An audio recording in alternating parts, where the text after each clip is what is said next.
Well, you began by building relationships. Many times in the course of my career, you have to bring the legislature together with the executive branch of government and begin to have the discussion. I see what happens in this process so many times is that people stake out their positions and there's not enough conversation going on about where they have commonality of interest. So my first approach to this would bring people together. Let's talk about the issues. Let's agree that what the problem is. In this case, tight financial times are going to require some major decisions. And let's work together on structuring what we agree on and working those first. And then the disagreement piece of it, we just got to work together and find some common ground. This is not rocket science in many ways. This is just about bringing people together.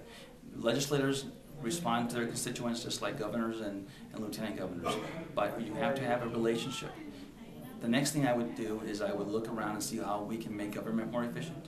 There's obviously always opportunities to provide services differently, use different innovative issues like technology to deliver services where possible. Also to bring our local and city governments, county governments together.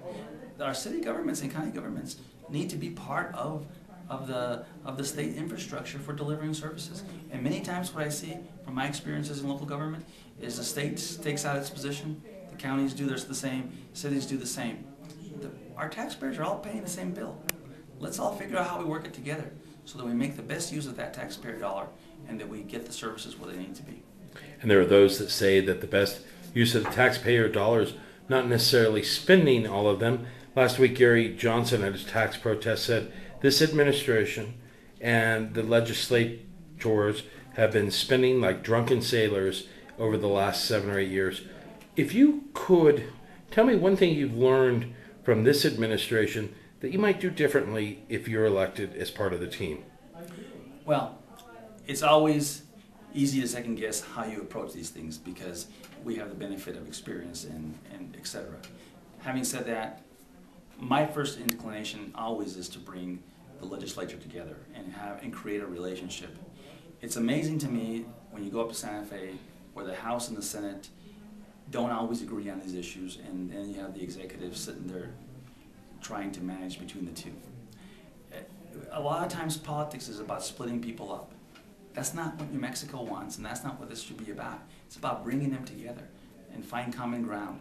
And I would just agree with the idea that we need to save for a rainy day, and there are opportunities to save.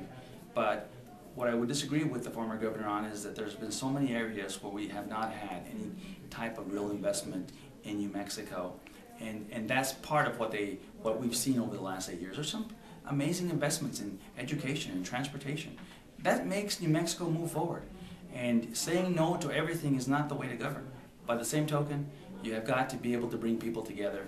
And that's where I think we've not done as good a job as we should have in bringing the legislature and the executive together so that the citizens, again, know that their government is working for them and not working the politics for the politics' sake.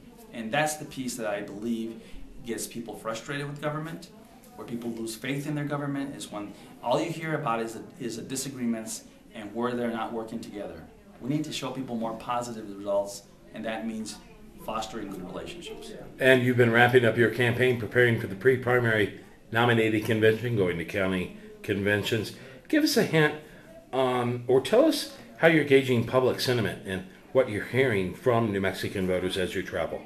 Well, we are gearing up for the pre-primary convention, and that's been it's going to be a lot of work and traveling all over the place. But let me give you a couple of things that I'm hearing consistently across the state. People in New Mexico want their government to be accountable. Accountability is such an important piece to their faith in government and their faith in their leaders to do a good job. That is across the board. The economy is the next biggest issue. Jobs, people are not working. They want to know what's going to happen with their economy. They're trying to make ends meet at home, and they're seeing all these challenges, financial challenges. So the economy and accountability are two of the biggest issues. And the reason I believe that people are concerned about those two, for the obvious reasons, but also because, government is what presents the leadership and the model for citizens to really know that their community is moving forward. And again, when that's not happening consistently and you get these debates, people lose faith. And democracy is about making sure that people come together. And so those are the two big issues. Education is always important. Healthcare is always important, obviously, because it affects people's lives. But it really is the economy and accountability where people consistently are very frustrated.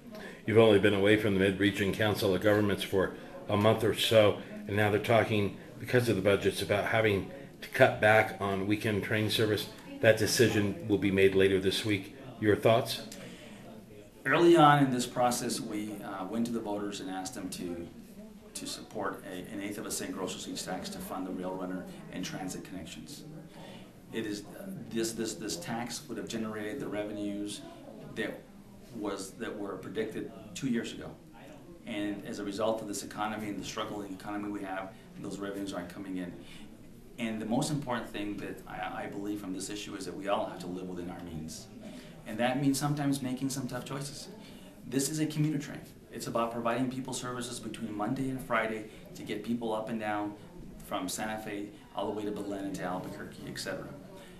The weekend service was an opportunity for us to give people another way to connect to Santa Fe. To a degree we can do that, that's terrific. But at the end of the day, people want government to live within its means. And when you have to make adjustments like this, it's because the government is responding to its financial resources and living within its means. It's no different than you and I at home. You know, when you can't afford to go out to dinner this week or go to a movie, you don't do it. And I have a lot of confidence that we'll get through these hard times. And certainly I know the governor is very interested in trying to see if we can get any federal resources to help us bridge the gap, and I'm confident we'll find some way to keep some level of service over the weekends.